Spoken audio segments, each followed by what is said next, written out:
E aí, tudo bem? Hoje a gente vai mergulhar num tempo verbal do português que, olha, é uma mão na roda no dia a dia, mas que de vez em quando dá um nó na cabeça de muita gente. O futuro do subjuntivo. Mas vamos ver juntos como ele é super prático e, na verdade, bem mais simples do que o nome sugere. Então, para começar, vamos imaginar uma situação bem comum. Um bate-papo. O Bruno está planejando o fim de semana. Repara bem no que ele diz. Se fizer sol. Viu só? Ele não está afirmando que vai fazer sol. Ele está criando uma condição, uma possibilidade lá no futuro. É exatamente para isso que o subjuntivo serve.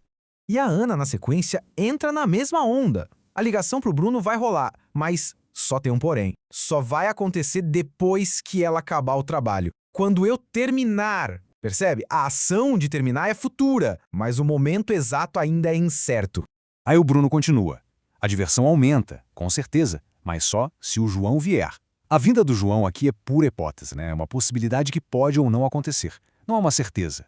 E para fechar esse diálogo, a Ana usa um dos verbos que mais causam confusão nesse tempo verbal. Assim que você vir. Atenção aqui, hein? É vir, não ver. Já já a gente vai desvendar esse mistério. A lógica é a mesma. Uma ação, a de avisar, depende de outra acontecer primeiro. Bom, esse diálogo foi um ótimo aquecimento, né? Deu para ver o futuro do subjuntivo na prática, do jeito que a gente usa sem nem pensar.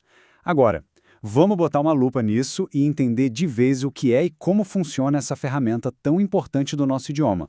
Afinal, o que é que define esse tempo verbal que acabamos de ver em ação? Pensa assim, o futuro do subjuntivo é o tempo verbal do pode ser que. Ele não lida com certezas, tipo, eu farei amanhã. Não. Ele vive no mundo das hipóteses, das condições. É o tempo perfeito para falar daquelas coisas que a gente planeja, mas que dependem de algo para acontecer, sabe? O famoso se tal coisa acontecer ou quando tal coisa rolar. E agora vem a melhor parte. Sério, existe um macete, uma espécie de fórmula secreta que resolve a conjugação de praticamente qualquer verbo no futuro do subjuntivo. E o mais legal? Funciona até com aqueles verbos irregulares que sempre dão trabalho.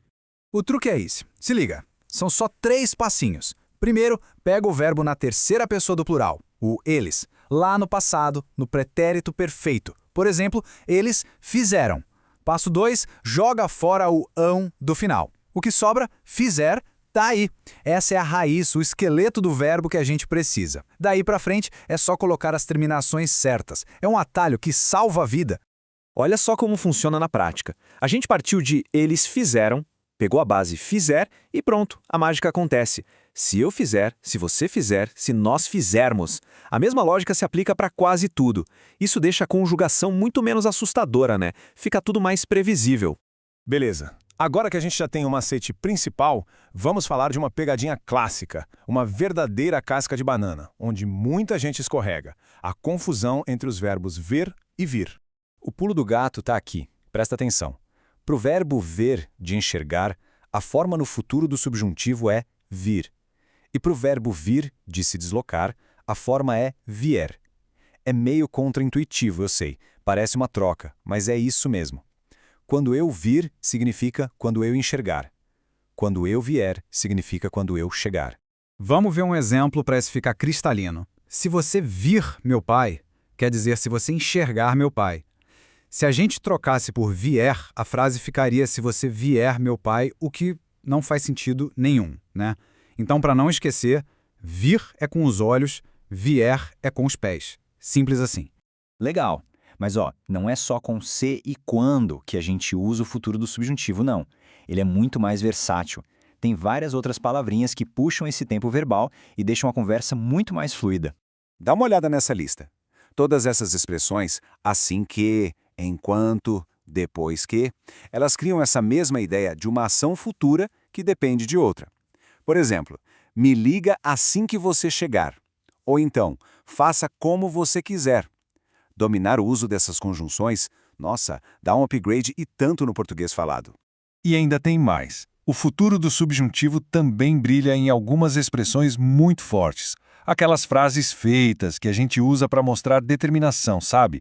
Elas são super poderosas. Tipo essa aqui, custe o que custar. Quando alguém diz, eu vou passar nessa prova, custe o que custar, a pessoa está dizendo que não importa a dificuldade, não importa o sacrifício, ela vai conseguir. É uma declaração de garra, de pura determinação. Na mesma linha, temos haja o que houver. É quase um sinônimo de aconteça o que acontecer. É para dizer que, não importa o que o futuro traga, a decisão está tomada ou o plano vai ser seguido. Haja o que houver, não vou desistir. E por último, venha quem vier. Essa aqui é para mostrar que a pessoa está pronta para qualquer desafio ou para qualquer pessoa que aparecer. Vou defender minha ideia na reunião, venha quem vier. É uma frase que exala confiança de quem não tem medo de ser confrontado. Ufa, bastante coisa, né? Mas foi bom. Vamos só dar uma amarrada nos pontos principais para garantir que tudo ficou bem guardado na memória? Então, resumindo a ópera, futuro do subjuntivo é sobre o que pode acontecer no futuro, sobre hipóteses. O grande segredo? Pega o eles do passado para achar a raiz do verbo. Cuidado redobrado com a pegadinha do vir, de ver, e vier, de vir. E claro, comece a usar com aquelas conjunções e as frases de efeito para soar cada vez mais natural. E para a gente fechar, fica aqui um pequeno desafio. Usando tudo que a gente acabou de ver, como é que se responde essa pergunta? Pensei numa frase. Assim que esta explicação terminar, eu vou... É um ótimo jeito de já começar a praticar. Até a próxima.